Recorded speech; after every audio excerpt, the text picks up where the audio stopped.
నమస్తే వీడిజిటల్ న్యూస్ కి స్వాగతం. నేను మీ తరుణి. ముందుగా వార్తల్లోని ముఖ్యాంశాలు.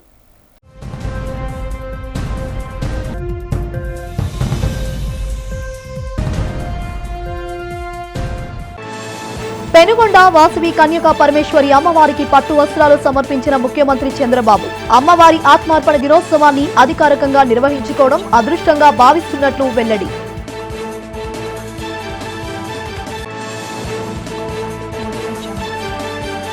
స్టీల్ పరిరక్షణకు చంద్రబాబు లోకేష్ల కృషిని కొనియాడిన కేంద్ర మంత్రి కుమారస్వామి ఉక్కుకు పూర్వ వైభవం తీసుకురావడమే కూటమి లక్ష్యమని స్పష్టం.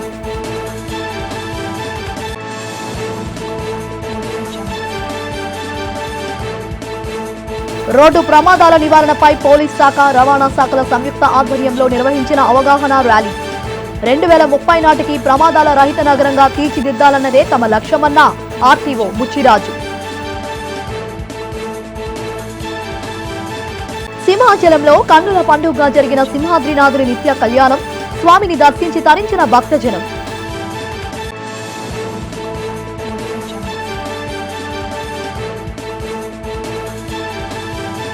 ఇక వివరాలు చూస్తే, పశ్చిమ గోదావరి జిల్లా పెనుగొండలో సీఎం చంద్రబాబు శుక్రవారం పర్యటించారు. స్థానిక మార్కెట్ యార్డ్లో ఏర్పాటు చేసిన హెలీప్యాడ్ వద్ద సీఎంకు మంత్రి నిమ్మల రామానాయుడు, ఎమ్మెల్యేలు, ముఖ్య నేతలు ఘనస్వాగతం పలికారు. అనంతరం పట్టణంలో వాసవి కన్యకా పరమేశ్వరి ఆలయానికి చేరుకున్న చంద్రబాబుకు ఆలయ ప్రధాన అర్చకులు, అధికారులు, సిబ్బంది పూర్ణ కుంభంతో స్వాగతం పలికారు. ఆ తరువాత అమ్మవారికి చంద్రబాబు పట్టు వస్త్రాలు సమర్పించి ప్రత్యేక పూజలు నిర్వహించారు. ఈ సందర్భంగా ఆయన మాట్లాడుతూ, ఆర్యవైశ్యుల పుణ్యక్షేత్రంగా విరాజిల్లుతున్న పెనుగొండలో కన్యకా పరమేశ్వరి అమ్మవారి ఆత్మార్పణ దినోత్సవాన్ని ప్రభుత్వం అధికార కార్యక్రమంగా నిర్వహిస్తున్నామన్నారు.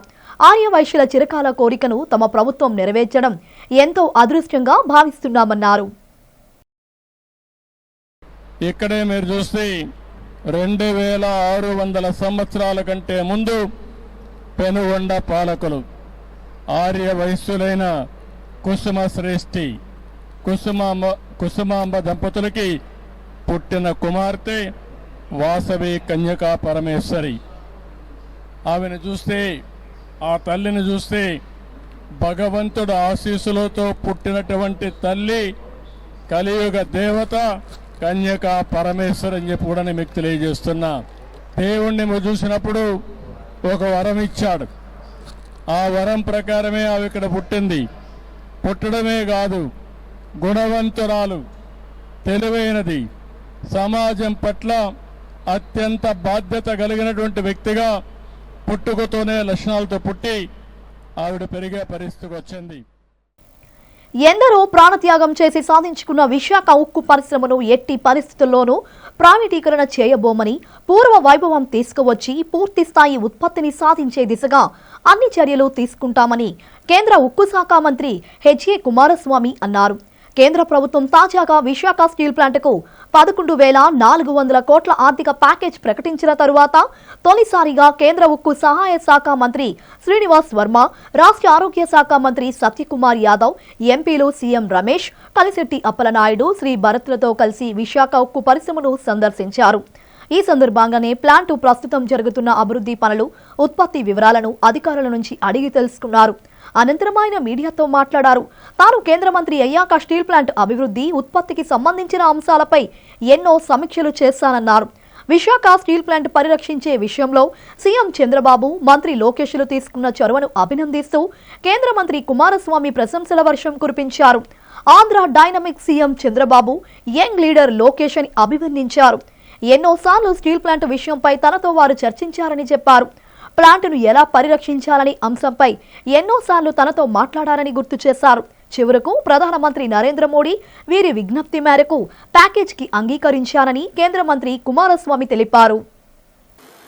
యంగ్ లీడర్ నారా లోకేష్ గారు several time he also using his father name. My father commitment is to revive the RNL plant. For that, please cooperate to fulfill my father's commitment. Several times Lokesh ji also requested me. Then here our friend, colleague, morning, evening, he was discussing with me. You already committed to the Andhra brothers and sisters. How you will going to solve this problem? Uttarandhra ఆరాధ్య దైవం ప్రముఖ పుణ్యక్షేత్రంగా విరాజిల్లుతున్న సింహాచలం శ్రీ వరాహలక్ష్మి నరసింహస్వామి వారి నిత్య కళ్యాణం అత్యంత వైభవంగా జరిగింది. ఆర్జిత సేవల్లో భాగంగా అర్చక స్వాములు ఉత్సవమూర్తి గోవిందరాజస్వామిని ఉభయ దేవేరులతో మండపంలో అధిష్ఠింపచేశారు. నిత్య కళ్యాణంలో పాల్గొన్న భక్తులు గోత్రనామాలతో సంకల్పం చెప్పి పాంచాంతరంగమ శాస్త్రం విధానంలో విశ్వకేశ ఆరాధన పుణ్య వచనాలతో కార్యక్రమానికి శ్రీకారం చుట్టారు. కంకణ ధారణ, నూతన యజ్ఞోపవిత సమర్పణ, జీలకర్ర బెల్లం, మాంగళ్య ధారణ, తలంబ్రాల ప్రక్రియలను గమనీయంగా జరిపించారు. మంత్ర పుష్పం, మంగళ శాసనాల తర్వాత భక్తులకు వేద ఆశీర్వచనాలు, శేషవస్త్రాలు, స్వామివారి ప్రసాదాలను అందజేశారు. అనంతరం స్వామివారి అంతర్యాలయ దర్శనం కల్పించారు.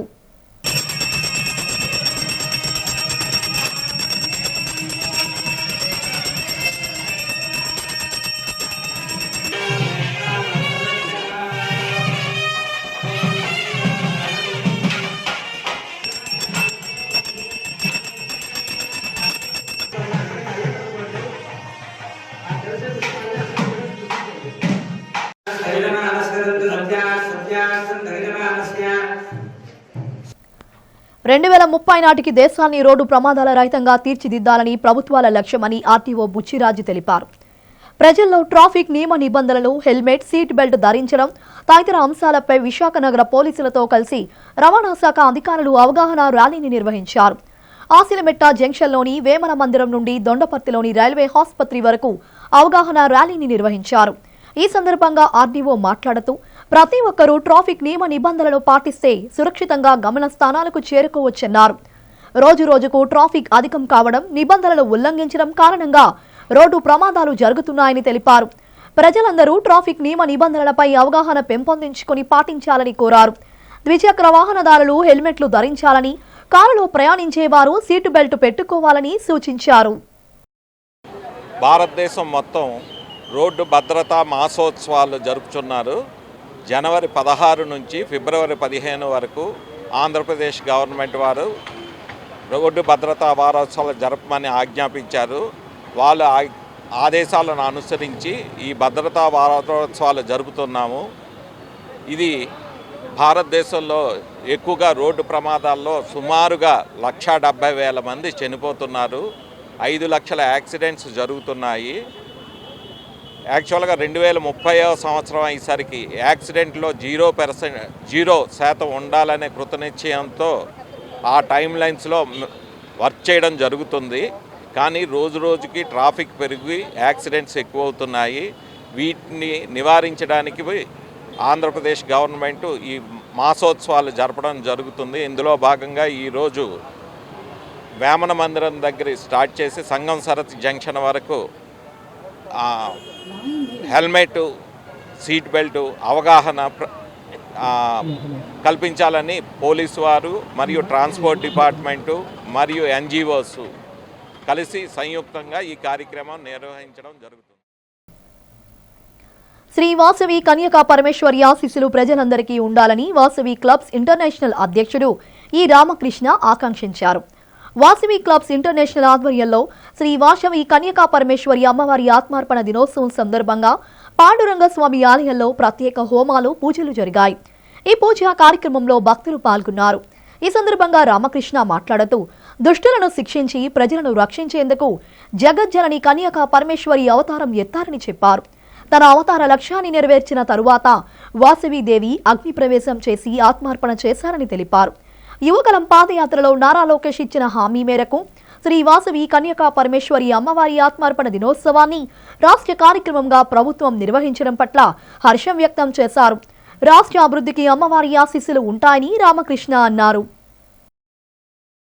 వాసవి మాత ఆత్మార్పణ దినాన్ని విశాఖపట్నంలో district V201A governor Vasavi Amarnath గారి ఆధ్వర్యంలో క్యాబినెట్ సెక్రటరీ వంకాయల సాయి నిర్మల్ గారి నిర్వహణలో వాసవీయులందరూ కూడా చాలా ఘనంగా జరుపుకుంటున్నారు.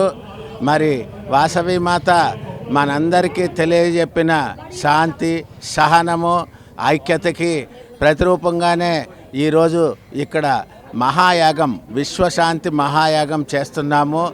ప్రపంచం అంతా కూడా శాంతి సంతోషాలతో ఉండాలని, ఆర్యవైశ్యులందరూ కూడా వ్యాపార అభివృద్ధి, కుటుంబ అభివృద్ధి, సంతోషము, సుఖముగా ఉండాలని ప్రార్థిస్తూ సుమారు 250 మంది వాసవియన్ కుటుంబాలు ఈరోజు ఇక్కడ పాండురంగపురంలో ఈ కార్యక్రమం నిర్వహిస్తున్నాము. ఈ సంవత్సరం ప్రత్యేకంగా మేము ఆర్యవైశ్యులుగా సంతోషపడేది ఏంటంటే, మన ఆంధ్రప్రదేశ్ ప్రభుత్వం వారు వాసవి మాత ఆత్మార్పణ దినాన్ని స్టేట్ గవర్నమెంట్ అఫీషియల్ ప్రోగ్రామ్గా డిక్లేర్ చేశారు. ఇది మా ఆర్యవైశ్య కులానికి ఎంతో గర్వకారణము. మోడీ సర్కార్ అనుసరిస్తున్న విధానాలపై సిపిఐ జాతీయ కార్యదర్శి డి రాజా తీవ్ర స్థాయిలో విరుచుకుపడ్డారు. ప్రజా, కార్మిక, రైతు, పారిశ్రామిక వ్యతిరేక విధానాలను అవలంబిస్తోందని మండిపడ్డారు. నగరంలో జరిగిన మీడియా సమావేశంలో సిపిఐ జాతీయ కార్యదర్శి రాజా, రాష్ట్ర కార్యదర్శి రామకృష్ణ మాట్లాడారు. కేంద్ర ప్రభుత్వం ప్రభుత్వ రంగ సంస్థలను నిర్వీర్యం చేయడమే లక్ష్యంగా పనిచేస్తుందని అన్నారు. అదానీకి, బడా కార్పొరేట్ సంస్థలకు ప్రధాని మోడీ తొత్తుగా పనిచేస్తున్నారని విమర్శించారు. ప్రభుత్వ రంగ సంస్థలను ప్రైవేట్ పరం చేస్తే దేశ ఆర్థిక వ్యవస్థ దెబ్బతీసే ప్రమాదం ఉందని హెచ్చరించారు. కేంద్ర ప్రభుత్వం ప్రజా సంక్షేమానికి చిత్తశుద్ధితో కృషి చేయాలన్నారు. ప్రభుత్వాలు ఏ తప్పు చేసినా తమ పార్టీ నిలదీస్తుందని రాజా, రామకృష్ణులు తెలిపారు. ప్రజల పక్షాన నిలబడి వారి సమస్యల పరిష్కారానికి చట్టశుద్ధితో తమ పార్టీ కృషి చేస్తుందని స్పష్టం చేశారు. ఒక ప్రశ్నకు సమాధానమిస్తూ విశాఖ స్టీల్ ప్లాంట్ ప్రైవేట్ పరం కాకుండా తమ పార్టీ జాతీయ స్థాయిలో పోరాటం చేస్తుందని చెప్పారు. తమ పార్టీ ఏర్పడి 100 ఏళ్లు కావస్తున్న తరుణంలో తెలంగాణలో పలు కార్యక్రమాలు నిర్వహిస్తామని చెప్పారు.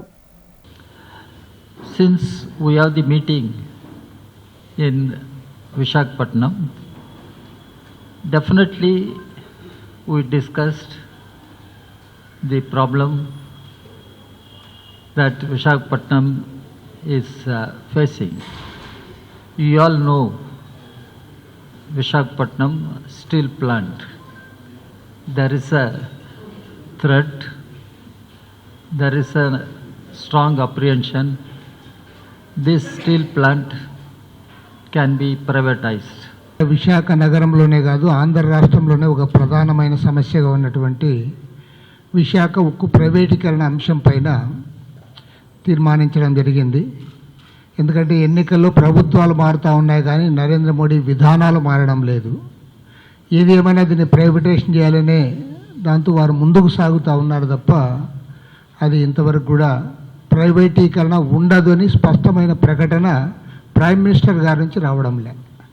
నిన్ననే కేంద్ర ఉక్కు శాఖ మంత్రి గారు వచ్చారు, వారు సహాయం చేస్తామంటున్నారు తప్ప దీనికి శాశ్వతమైన పరిష్కారాన్ని చూపడంలో కేంద్ర ప్రభుత్వం విఫలమవుతూ ఉంది. వాటికి క్యాపిటివ్ మైన్స్ కేటాయించడం కానీ లేదా సెయిల్లో విలీనం చేయడానికి కానీ ఒక స్పష్టమైన ప్రకటన కేంద్ర ప్రభుత్వం ఇంతవరకు రాలేదు. అది రావాలని, ఎట్టి పరిస్థితుల్లో దీన్ని ప్రైవేటైజేషన్ చేయకూడదని చెప్పి మా పార్టీ జాతీయ కార్యవర్గ సమావేశంలో తీర్మానించడం జరిగింది.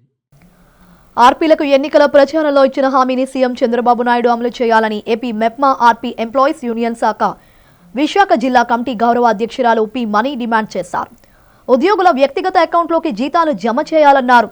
ప్రభుత్వం తమ సమస్యలు పరిష్కరించాలని కోరుతూ మెప్మా ఆర్పీలు జీవీఎంసీ గాంధీ విగ్రహం వద్ద ధర్నా నిర్వహించారు. ముందుగా గాంధీ విగ్రహానికి యూనియన్ నేతలు పూలమాలలు వేసి నివాళులు అర్పించారు. ఈ సందర్భంగా మనీ మాట్లాడుతూ ఆర్పీలకు ఉద్యోగ భద్రత కల్పించాలని అన్నారు. ఉద్యోగుల జీతాల బకాయిలు చెల్లించి 3 సంవత్సరాల కాల పరిమితి సర్క్యులర్ను రద్దు చేయాలని డిమాండ్ చేశారు. ఆర్పీల సమస్యలు పరిష్కరించే వరకు ఆందోళన కొనసాగిస్తామని మనీ స్పష్టం చేశారు. ధర్నాలో యూనియన్ నాయకులు జయ, సత్య, వరలక్ష్మి, మల్లేశ్వరి, ఝాన్సీ, విశాలాక్షి, హిమబిందు, ఆదిలక్ష్మి తదితరులు పాల్గొన్నారు. దేశానికి స్వతంత్రం తీసుకురావడంలోనూ దళితులు, మహిళలు, మైనారిటీలు, గిరిజనులు, అట్టడుగు వర్గాల హక్కుల్ని కాపాడడంలోనూ ఈ దేశం నుండి బ్రిటిషోడిని తరిమేయడంలోనూ ప్రజల యొక్క చైతన్యం మీద అత్యంత విశ్వాసం ఉంచి ప్రజల్నే ఆయుధంగా మలిచి సత్యాగ్రహం చేయించడంలోనూ మహాత్ముడికి సాటి ఎవరు రారు. ప్రపంచంలో మహాత్ముడి స్థానం చాలా ప్రత్యేకమైనది. అటువంటి వర్ధంతి సందర్భంగా మేము కూడా ఈ పక్కనే ధర్నా చేస్తున్నాం. మా ప్రధానమైన డిమాండు మమ్మల్ని 3 సంవత్సరాల తర్వాత తొలగించాలి అని చెప్పి వైసీపీ హయాంలో 2019లో మాకు ఒక సర్క్యులర్ జారీ చేశారు. ఆ సర్క్యులర్ని వచ్చిన దగ్గర నుంచి మేము పోరాడుతున్నాం. ఏ ప్రభుత్వం అయితే సర్క్యులర్ జారీ చేసిందో ఆ ప్రభుత్వం ఆ సర్క్యులర్ని అమలు చెయ్యను అని చెప్పి స్పష్టం చేసింది. కానీ మన జీవీఎంసీలో తెలుగుదేశం గెలిచిన తర్వాత, ఎలక్షన్స్ అయిపోయిన తర్వాత, కూటమి ప్రభుత్వం అధికారంలోకి వచ్చిన తర్వాత ఆ సర్క్యులర్ని మళ్ళీ అమలు చేయడం కోసం తీవ్ర ప్రయత్నం చేస్తున్నారు. పంచగ్రామాల భూ సమస్యను రాష్ట్ర ప్రభుత్వం శాశ్వతంగా పరిష్కరించాలని సిపిఎం విశాఖ జిల్లా కార్యదర్శి ఎం జగ్గునాయుడు డిమాండ్ చేశారు. నగరంలోని సిపిఎం కార్యాలయంలో జరిగిన మీడియా సమావేశంలో ఆయన మాట్లాడుతూ పంచగ్రామాల భూ సమస్య పరిష్కరిస్తామని ప్రభుత్వం ప్రకటించడాన్ని స్వాగతించారు. రాష్ట్ర ప్రభుత్వం చిత్తశుద్ధితో పంచగ్రామాల భూ సమస్యను పరిష్కరించేందుకు చర్యలు తీసుకోవాలని డిమాండ్ చేశారు. అధికారుల సూచనలు ప్రామాణికంగా తీసుకోవాలన్నారు. రైతు, నివాసిత, ప్రజా సంఘాలు, హైకోర్టులో కేసులు, కక్షిదారులతో చర్చించి రాష్ట్ర ప్రభుత్వం సమస్య పరిష్కరించాలన్నారు. పంచగ్రామాల భూ సమస్య పరిష్కారం అయితే ఎన్నో ఏళ్ల నుండి అవస్థలు పడుతున్న ప్రజలకు విముక్తి లభిస్తోందని జగ్గునాయుడు తెలిపారు. ఈ మీడియా సమావేశంలో సిపిఎం నేతలు B Jagan, U Raju, B Venkatrao పాల్గొన్నారు. పంచగ్రామాల భూ సమస్యని శాశ్వత పరిష్కారానికి చర్యలు చేపడుతున్నట్టు ముఖ్యమంత్రి చంద్రబాబు గారు ప్రకటించారు. దాదాపు 12,149 మంది లబ్ధిదారులకి ప్రయోజనం చేకూర్చే చర్య చేపడతామని చెప్పని ప్రకటించారు. సిపిఎం పార్టీ దీన్ని స్వాగతిస్తున్నది. అయితే ఈ సమస్య పరిష్కారానికి గత 10 సంవత్సరాల నుంచి వివిధ కమిటీలు, ఉన్నతాధికారులు ఇచ్చిన రిపోర్టుల్ని పరిగణలో తీసుకోవాలి. అలాగే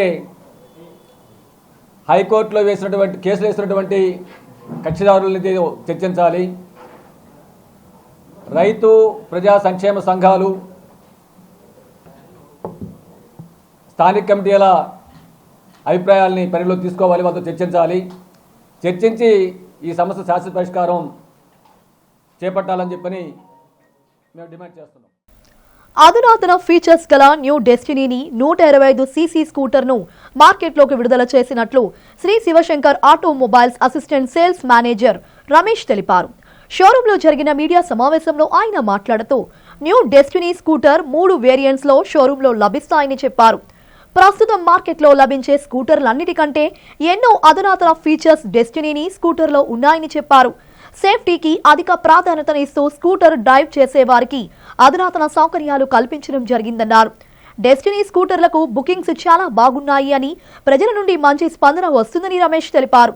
హీరో హోండా షోరూంలో ఈ స్కూటర్ టెస్ట్ డ్రైవ్ చేసేందుకు ఇవ్వడం జరుగుతోందని చెప్పారు. ఎన్నో అధునాతన సౌకర్యాలు కలిగిన ఈ స్కూటర్ కొనుగోలుదారులకు ఓ మధురానుభూతిని కలిగిస్తోందని తెలియజేశారు.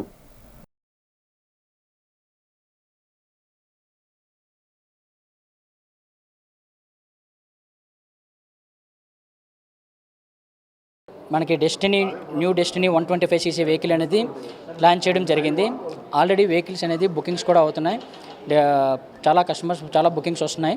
ప్రస్తుతానికి ఇందులో వచ్చి మంచి ఫీచర్స్ ఏంటంటే ప్రజెంట్ మార్కెట్లో ఏ స్కూటర్లో కూడా లేని మంచి బెస్ట్ అండ్ ఫీచర్స్ ఉన్నాయి. ఇందులో స్టైల్ గురించి కానీ, కంఫర్ట్ విషయంలో కానీ, అండ్ సేఫ్టీ గురించి కానీ, కన్వీనియన్స్ కానీ ఎలాంటి రాజీ పడకుండా హీరో మోటోకార్ప్ అనేది 125 సీసీ సెగ్మెంట్లోనే ద బెస్ట్ వెహికల్ని లాంచ్ చేయడం జరిగింది. అదే డెస్టినీ 125 సీసీ. దీని గురించి మాట్లాడుకోవాలంటే ముందు టాప్ 5 గురించి మాట్లాడుకోవాలండి. ఇందులో మనకి రెట్రో డిజైనింగ్ టైప్ మంచి లుకింగ్, స్టైలిష్ లుకింగ్గా వెహికల్ కనిపిస్తుంది. అలాగే దీని యొక్క projected LED head lamp with DRLs ఉంటుంది. అలాగే ఫస్ట్ ఇన్ సెగ్మెంట్లో మనకి ఆటో క్యాన్సిల్ వింకర్స్ కూడా ఉన్నాయండి. అలాగే ఇల్యూమినేటెడ్ స్టార్ట్ స్విచ్ కూడా ఉంటుంది. అండ్ వెహికల్ అనేది మనకి పొడవాటి ఫ్లాట్ సీట్ 785 mm కలిగినటువంటి ఫ్లాట్ సీట్ కూడా మనకి అందుబాటులో ఉంటుంది. వెహికల్ ఈరోజే మనకి లాంచ్ చేయడం జరిగింది. టెస్టెడ్ కూడా చేసే అవకాశం కస్టమర్స్ అందరికీ కూడా అందుబాటులో ఉంది. ఈరోజే మీకు దగ్గరలో ఉన్న శివశంకర్ ఆటోమొబైల్స్ బ్రాంచ్కి వెళ్ళండి, టెస్టెడ్ చేయండి, వెహికల్తో మీరు కూడా భాగస్వాములు కండి.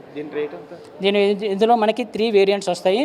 ఒకటి విఎక్స్, జెడ్ఎక్స్ ప్లస్. విఎక్స్ అనేది ఎక్స్ షోరూమ్ 82,800గా ఉంది. అలాగే జెడ్ఎక్స్ అనేది 91,800లో ఉంది. జెడ్ఎక్స్ ప్లస్ వచ్చేసి 92,800గా మనకి ఎక్స్ షోరూమ్ ప్రైస్ అందుబాటులో ఉన్నాయి. దీని యొక్క పూర్తి వివరాలు మీకు మా హీరో మోటోకార్ప్ డీలర్స్లో అందుబాటులో ఉన్నాయి. ఈరోజే వెళ్ళండి, టెస్ట్ చేయండి. అదనపు కట్నం కోసం వేధింపులే వివాహిత మృతికి కారణమని నిందితులు 4గురిని అరెస్టు చేసి రిమాండ్కు తరలిస్తున్నామని అనకాపల్లి డీఎస్పీ శ్రావణి పేర్కొన్నారు. అనకాపల్లి జిల్లా వెదురుపర్తి గ్రామంలో జరిగిన వివాహిత ఆత్మహత్య సంఘటనపై డీఎస్పీ కార్యాలయంలో మీడియా సమావేశం నిర్వహించారు. కాసింకోట మండలంలో వెదురుపర్తి గ్రామంలో జరిగిన వివాహిత సుమ హత్య కేసులో ఆమె తల్లి మిరియాల వెంకయ్యమ్మ ఇచ్చిన ఫిర్యాదు మేరకు 4 నిందితులను అరెస్టు చేసి రిమాండ్కు తరలించామని తెలిపారు. పశ్చిమ గోదావరి జిల్లా కొవ్వూరు మండలం కాపవరం గ్రామానికి చెందిన మిరియాల సుమకు అనకాపల్లి జిల్లా అనకాపల్లి కాసింకోట మండలం వెదురుపర్తి గ్రామానికి చెందిన పలివేల కృపాసాగర్కు 2019వ సంవత్సరంలో వివాహం జరిగిందన్నారు. వివాహ సమయంలో ₹1,00,000 కట్నం, మరొక ₹1,00,000 ఇతర లాంఛనాలకు ఆడపడుచు కట్నంగా 30,000 ఇచ్చారని ఫిర్యాదులో సుమా తల్లి తెలిపిందన్నారు. ఈ దంపతులకు 4 ఏళ్లు 2 ఏళ్లు గల 2 కుమార్తెలు ఉన్నారని అన్నారు. కొంతకాలం సజావుగా సాగిన ఈ సంసారంలో అదనపు కట్నం కోసం భర్త, అత్తామామ, ఆడపడుచులు వ్యక్తిగత వేధింపులు ఎక్కువ అవ్వటంతో మనస్తాపానికి గురై 2 రోజుల క్రితం డాబా మీద ఉన్న ఇంట్లో కిచెన్లో గల ఐరన్ పైప్కు చీర కట్టి ఉరిపోసుకుని ఆత్మహత్య చేసుకున్నట్లు తెలిపారు. అత్తామామ ఆడపడుచు కలిపేసి ఒక మహిళని వివాహితని టార్చర్ చేసి ఫర్ దౌరీ హెరాస్ చేసి చంపినట్టు దానికి సంబంధించి ఈరోజు అక్యూజ్ని అరెస్ట్ చేయడం జరిగింది.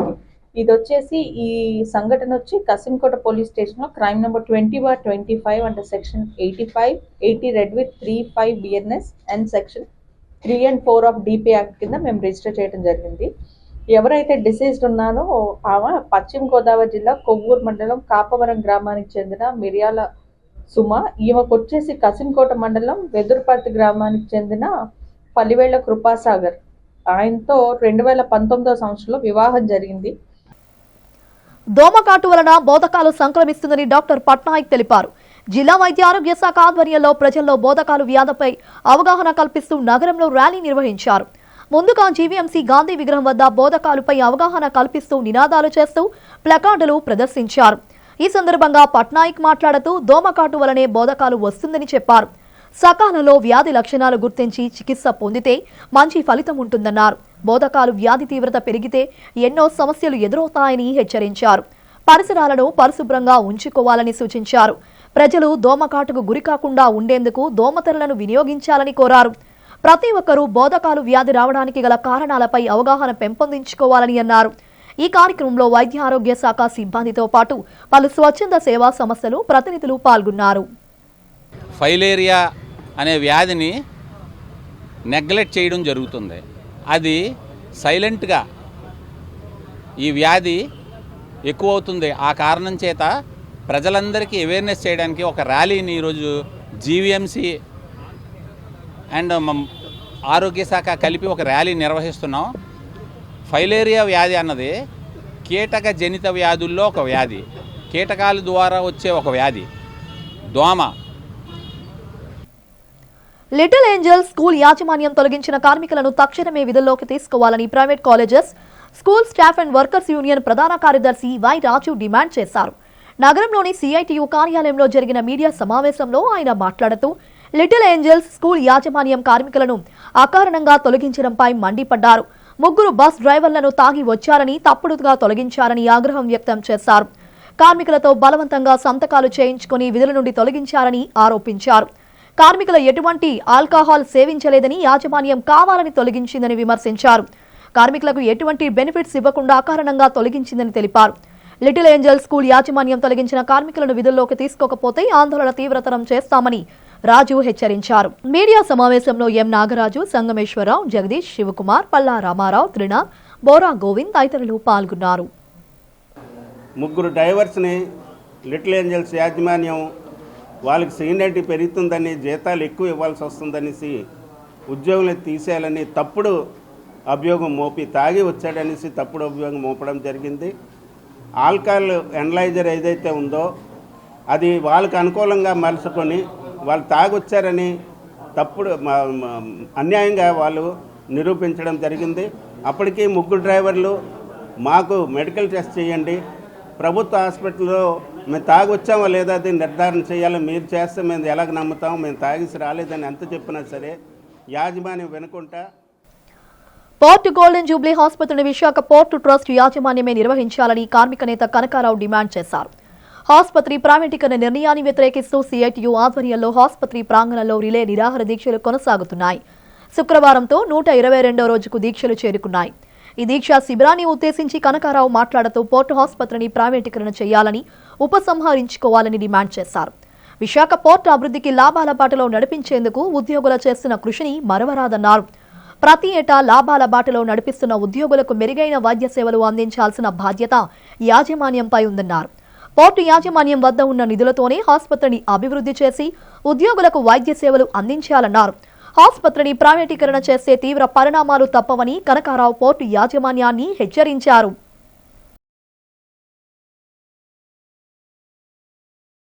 ప్రధానంగా ఇక్కడ 123వ రోజు ఈరోజు ఇక్కడ ఏంటంటే కూర్చుంటున్నాం. మనం పోర్టులో ఉన్న అన్ని కార్మిక సంఘాలన్నీ కూడా కలిసి ఒక జేఏసీకి ఫామ్ అయ్యి ఇక్కడ రిలే హంగర్ స్ట్రైక్ కొనసాగిస్తున్నాం. ఇప్పుడు ఈ రోజు వరకు కూడా మేనేజ్మెంట్ నుండి సరైన స్పందన లేదు, దీని మీద ఒక క్లారిటీ లేదు.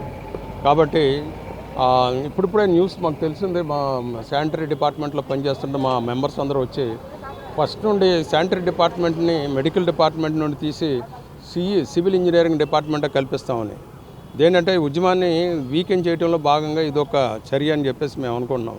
ఇది సరైన చర్య కాదు. ఇక్కడ కార్మికులు అందరూ కూడా ప్రజాస్వామ్య దేశంలో ప్రజాస్వామ్యంగా ఎందుకు చేస్తున్నాము అంటే ప్రధానంగా ఇది ఒక వర్కర్స్ తాలూకు హెల్త్ కేర్ అన్నది ఒక వ్యాపారంగా చూడటం అన్నది పెద్ద తప్పు. సోషల్ సెక్యూరిటీస్లో అనేక సోషల్ సెక్యూరిటీలో అతి ముఖ్యమైనది హెల్త్ కేర్. దాన్ని కూడా తీసుకెళ్ళి ప్రైవేట్ చేతిలో పెట్టి వ్యాపారంగా చూడడం, అతను ఏంటి దేనికి వస్తాడండి? దేనికి వస్తాడు? వ్యాపారం చేయడానికి వస్తాడు. దాన్ని ఏంటంటే ఇంతమంది సుమారు 40,000 మంది ఉన్నాం, పెన్షనర్స్ ఎక్కువ. East Coast railway loco pilot assistant pilots association ఆధ్వర్యంలో వాల్తేరు డివిజన్ డిఆర్ఎం కార్యాలయం ఎదుట ఆందోళన జరిగింది. లోకో అసిస్టెంట్ పైలట్స్, ట్రైన్ మేనేజర్లు తమ సమస్యలను పరిష్కరించాలని డిమాండ్ చేస్తూ ఉద్యోగులు నిరసన తెలిపారు. ఈ సందర్భంగా అసోసియేషన్ నాయకుడు ఆర్వీఎస్ఎస్ రావు మాట్లాడుతూ ఉద్యోగుల సమస్యలు పరిష్కరించడం పట్ల రైల్వే ఉన్నతాధికారులు అనుసరిస్తున్న నిర్లక్ష్య వైఖరిపై మండిపడ్డారు. సమస్యలు పరిష్కరించాలని పలుమార్లు కోరినప్పటికీ అధికారులు స్పందించకపోవడం పట్ల ఆగ్రహం వ్యక్తం చేశారు. లోకో అసిస్టెంట్ పైలట్స్, ట్రైన్ మేనేజర్ల సమస్యలను పరిష్కరించేందుకు ఉన్నతాధికారులు చొరవ చూపాలని డిమాండ్ చేశారు. ఈ విషయంలో నిర్లక్ష్య వైఖరి అనుసరిస్తే రాబోయే రోజుల్లో ఆందోళన కార్యక్రమాలు తీవ్రతరం చేస్తామని రావు హెచ్చరించారు. అవసరమైతే ప్రత్యక్ష కార్యాచరణ ప్రణాళికకు దిగుతామని తెలిపారు. అన్ని స్టాఫ్కి ఒక 10 గంటల డ్యూటీలో ఒక పలాస కానీ రాయగఢ్ కానీ ఇక్కడ విశాఖపట్నం నుంచి వెళ్తున్నప్పుడు 280 కిలోమీటర్లు, 260 కిలోమీటర్లు, 240 కిలోమీటర్లు వస్తుంది. అదే 10 గంటల డ్యూటీ చేస్తున్న ట్రైన్ ఆపరేషన్స్ వలన ట్రైన్స్ని సరిగ్గా తీసుకెళ్ళకపోతే 9 కిలోమీటర్లు అలా వెళ్తే ఇంతకుముందర మినిమం గ్యారంటీడ్ కిలోమీటర్స్ అని 120 కిలోమీటర్స్ ఇచ్చేవారు. అది ఈ మధ్యకాలంలో 8 నెలల నుంచి దాన్ని ఆపేశారన్నమాట. కంటిన్యూస్ పోరాటాలు యూనియన్ తరఫు నుంచి చేసినా కానీ ఫలితం లేకపోవడంతో అన్యూనియన్లు కలిపి పోరాటం చేద్దాం. రాబోయే రోజుల్లో ఇది కానీ సాధించలేకపోతే ఒక 20-25 రోజుల్లో ఇంకా ఈ పోరాటాన్ని ఉధృతం చేద్దామన్న ఉద్దేశంతోనే ఈ పోరాటం దిగడం జరిగింది. ఇప్పుడు మేము మెమరాండం ఇస్తాం. ఒక 21 రోజులు చూసి మళ్ళీ రాబోయే రోజుల్లో కార్యాచరణ, ట్రైన్ సర్వీస్ ఏం చేయాలి, ట్రైన్ సర్వీస్ ఎఫెక్ట్ అవ్వడానికి కూడా ఛాన్స్ ఉంటుంది ఈ పోరాటం కానీ ఉధృతం అయితే. దయచేసి మీడియా ద్వారా నేను అడ్మినిస్ట్రేషన్ రిక్వెస్ట్ చేసేది ఏంటంటే ఈ పోరాటాన్ని ఇంతటితో ముగించేటట్లుగా మాకు మినిమం గ్యారంటీడ్ కిలోమీటర్స్ ఏదైతే ఉందో, ఎక్కడైతే మాకు మినిమం గ్యారంటీడ్ రావటం లేదో అది 120 కిలోమీటర్స్ ఇచ్చేటట్లుగా నేను మీడియా తరపు నుంచి రిక్వెస్ట్ చేస్తున్నాను. Thank you. బులెటిన్ ముగించే ముందు హెడ్లైన్స్ మరోసారి.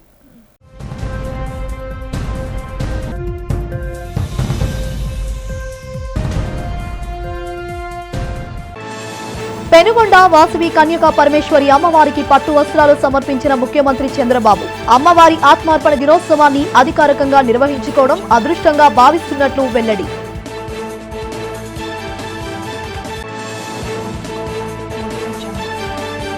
స్టీల్ పరిరక్షణకు చంద్రబాబు, లోకేష్ల కృషిని కొనియాడిన కేంద్ర మంత్రి కుమారస్వామి. ఉక్కుకు పూర్వ వైభవం తీసుకురావడమే కూటమి లక్ష్యమని స్పష్టం.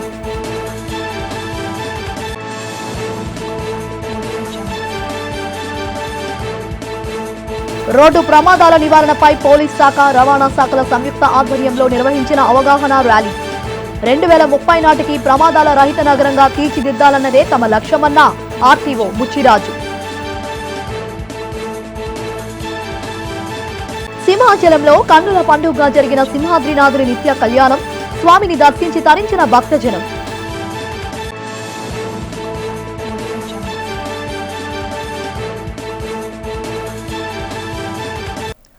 ఇవి ఇప్పటి వరకు ఉన్న అప్డేట్స్. మరిన్ని అప్డేట్స్ కోసం చూస్తూనే ఉండండి డిజిటల్ న్యూస్.